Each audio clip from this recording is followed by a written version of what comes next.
Hello and welcome to the second update of the case of the Mystified Murderess. We are going to visit Dr. Trevelyan?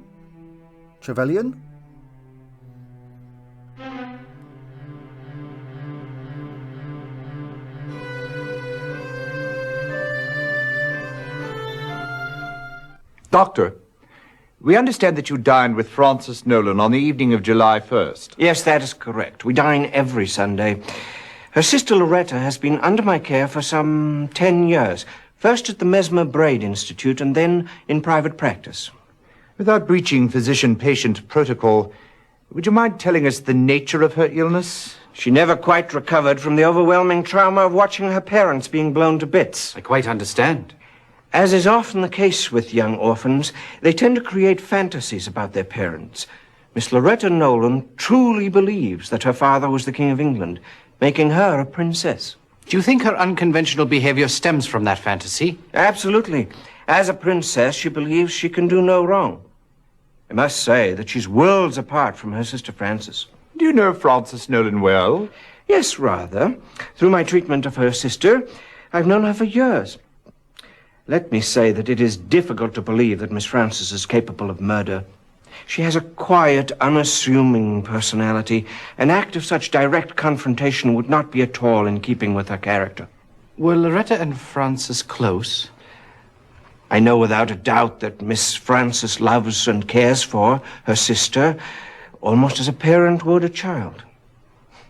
Miss Loretta, well, she loves her sister as much as she is capable of love.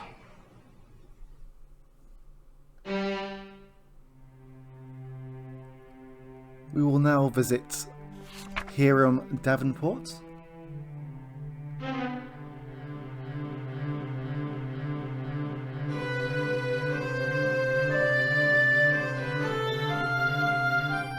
So, sorry to have kept you waiting, gentlemen. I assume you are inquiring about the Nolan girls. Yes, we are. How long have you been their solicitor, Mr. Davenport? Actually, in practice, I am serving that function only for Frances. Loretta has not sought a word of my advice since she came of age and was able legally to get her hands on her trust fund. Had Loretta the presence of mind to follow my good counsel, I'm certain she would be in a far better financial situation today. Do you recall a meeting with Miss Frances last month when she blacked out? Well, I did have a very odd meeting with both Miss Frances and Miss Loretta several weeks ago. How so? Well, I wouldn't say she blacked out as such, but she did leave rather unexpectedly. We were in the middle of our discussion when I was called out of the office. I was gone not more than 20 minutes. When I returned, Miss Frances had a very strange look in her eyes. She mumbled something and promptly left. Miss Loretta laughed that very disturbing laugh of hers and departed as well.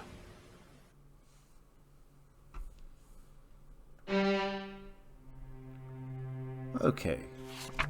This case is definitely very interesting. We're going to now speak to Inspector Lestrade.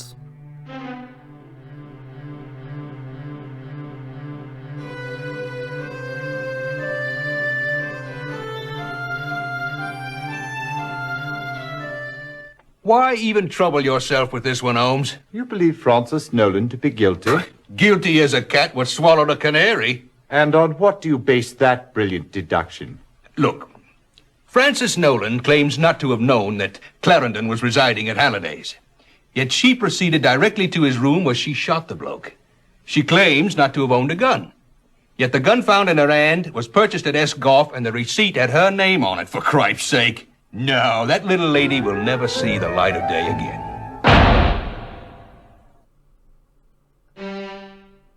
Now, from reading the books, Lestrade definitely has an arrogant side to him, but so far in these 3 cases, he has been very rude. Anyway, let's continue on. We are now going to speak to Otis Richmond.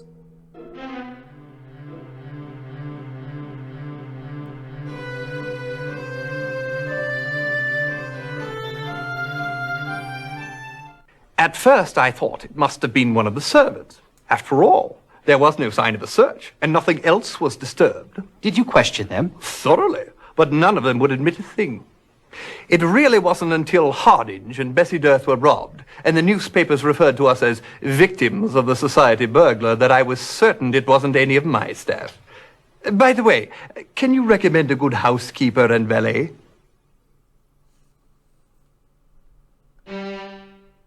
Okay, our last visit will be to Mr. Murray.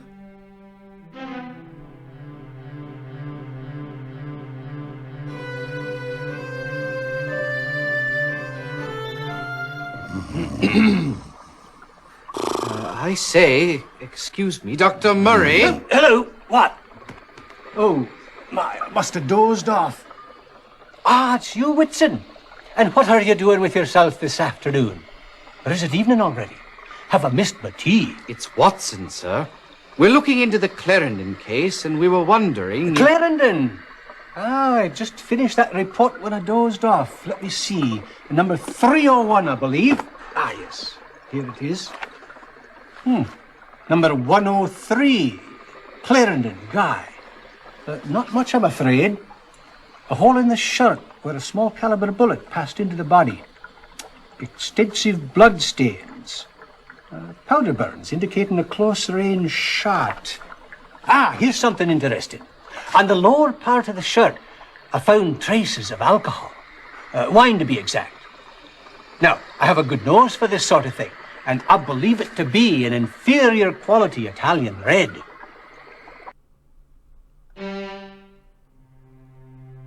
Okay, before I send the irregulars on their way, I'm just going to clarify that if we send the detectives to Frances Nolan, we will actually speak to her maid instead. So the irregulars will be visiting the Raven and Ratin.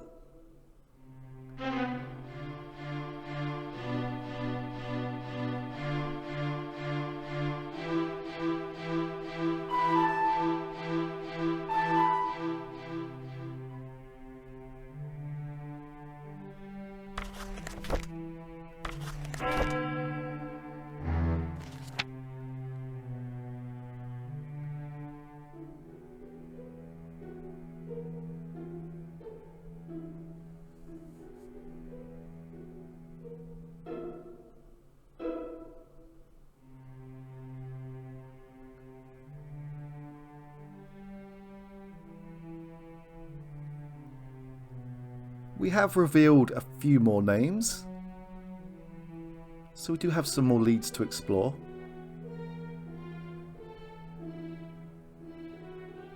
But this is still fairly peculiar. We don't really have too much of an idea what's happening at the moment. That's it for now. Voting is open again. Good luck. Thank you for watching. Goodbye.